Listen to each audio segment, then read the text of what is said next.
Good afternoon, everybody, and welcome back to RobMotive. So I'm going to give you some tips as to not how to ruin your new Toyota Tacoma.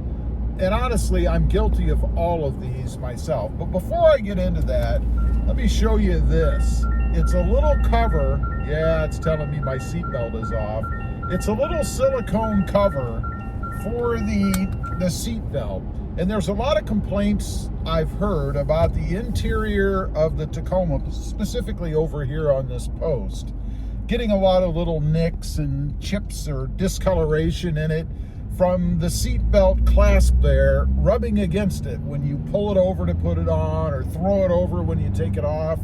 That little cover will get rid of it. There's only one little ding I have about it, and that is that it kind of wedges itself sometimes between the seat and the edge, but that's all right. You just reach over, turn it a little, and pull it. But it really does get rid of that opportunity, I guess, to put all those little nicks, scratches, and things over there on that pillar. But let's get to the point here. How do you not ruin your Toyota Tacoma? Well, first of all, the lift. And I know this isn't going to be popular because a lot of people, including me, and I've done it, love to lift the Toyota Tacoma, right? I mean, it looks awesome on this truck. Well, I've done a few different kinds of lifts on the truck, right? I've done, of course, the block and spacer, the cheapest. I've done the Bilstein adjustables, which I honestly think is the best way to go, unless you're going nuts and you're going to lift it like 6 inches or something. More of a level lift kind of thing with the Bilsteins. And I've done nothing. Now, on my first two trucks, my first two fourth gens, I guess, I did just a block kind of lift really in the front, or a spacer, just to bring the front up to kind of level it out a bit. And there were a couple of issues I had with that. Number one, it destroys the ride quality, or at least makes it a lot firmer than it probably should be. And I've had some kind of weird clunky noise both times that I did it. Now, I might attribute that maybe to the installation, except it happened twice, right? So it's just not a good idea if you're bothered by things like that, because you're going to get some kind of weird clunky noise. At least I did. And I didn't care for the change in the ride quality. The Bilsteins, they're adjustable. But what you want to make sure that you don't do is go all the way up on the settings, because obviously there's a range in there. You can go from the shortest to the tallest. But if you stretch them out as far as they'll go, you again you're gonna decrease the travel, if you will, of the shock, and you're going to diminish your ride quality. I noticed that a little bit. I didn't go all the way up. When I had them on a third gen. I have not had them on a fourth gen. Let's be clear about that. But it just wasn't good. Now, I also mentioned doing nothing at all. And I think on the fourth gen, that's the best way to go, even though they do look so freaking awesome when they're lifted, right?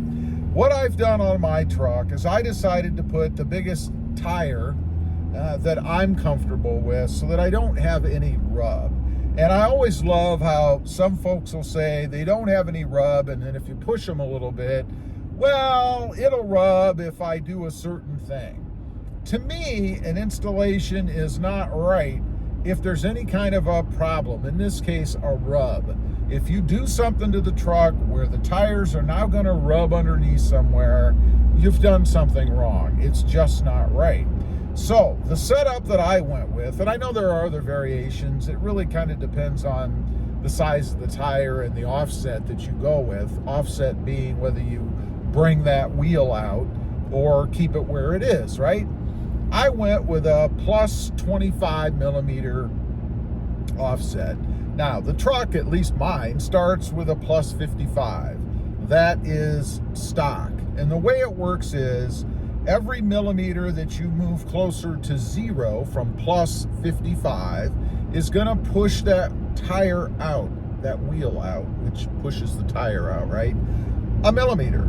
So I've gone about half as far out-ish as what the stock offset is that comes with the truck.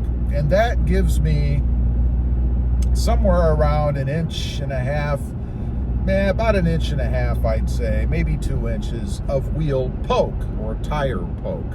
What I mean by that is how far the tire pokes outside of the wheel well, or the fender well, I should say, the edge of the fender. That's the best way that I can describe it.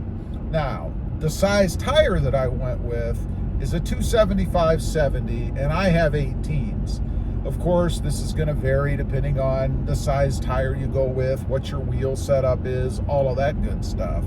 But in going with what I did, and I did research, I talked to other people who had this size, again, verifying that there was no rub under any circumstance. And I didn't have to trim or remove anything. You know, there's this, they call it a crash plate, I guess, behind the front tires.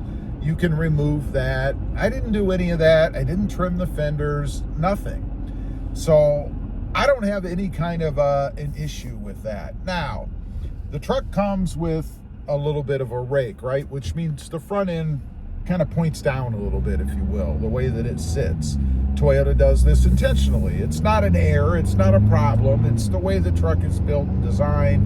And I think almost every truck, if not every truck, comes that way. It's just the way they're built. Obviously, I did not get rid of that by staying stock, right? So my truck still does have a little bit of that pointing down in the front. It's not level, if you will. But I have to say, one thing that I've noticed about the 4 gens is they don't seem to have as much of that as the 3rd gens did. It was really noticeable in the 3rd gens, and it might have been more a way that the fender well was designed, or the fender itself, and that you can see it more, I guess, or that it kind of gives the appearance that it has more of that rake than you have now. So it's not really a big deal for me. I don't come out and look at my truck every day, and I am pretty picky about this. But I don't come out and look at my truck every day and think, gee, I've got to put a level lift on it because it points down too much, drives me nuts. I don't have that issue at all. So anyway, those are a couple of ways that I guess you can avoid kind of ruining the ride quality of your Toyota Tacoma. And I will caution you, even if you go with a different kind of a lift and you go higher, say above 2.5 or 3 inches, you got to start watching out for the other parts underneath, right? The CV axle boot down there, I blew that out on a 3rd gen. I went to 3.5 inches in lift, which was cool. The truck looked really cool. But I blew that boot, man, and I had grease or oil or whatever the hell they put in there all over the bottom of the truck. Not to mention, I was no longer lubricating that axle joint, right? So just beware when you're doing stuff like that. Live and learn for me, I guess. You know, I've had several Tacomas, and this is now my 3rd, 4th gen. And I think I have the setup exactly the way that I want it. I've got the look that I want without diminishing any of the capability of the truck or the ride quality. Now, there is one other thing I want to throw in here, and that's tires. You got to be careful, man. When I put the KO3s on here, they're a 10-ply tire. They're too much. They're way more than what I need, and what it does is give me number one, a heavier tire, so that's going to diminish my fuel economy, which is 14.8 right now. And it's going to give me, again, a firmer, harder ride. I kind of compensate for that a little bit in keeping the tire pressures down a little bit. But, man, running the bigger tires with, 34, right around 34 PSI just does not seem like enough to me. And I think I'm going to get some weird wear by doing that. But I do have a softer ride. And I will be changing those tires out down the road when they wear out to something that's a little bit lighter and definitely not a 10-ply tire. Anyway, just wanted to kind of share with you guys my experience with some things that I've done, some mistakes that I've made with the Toyota Tacoma as far as kind of ruining the ride quality and creating an opportunity for problems. Leave a comment. Let me know what you think and what you've done. I'd be curious to know. Thanks for watching. Stay safe out there. Bye.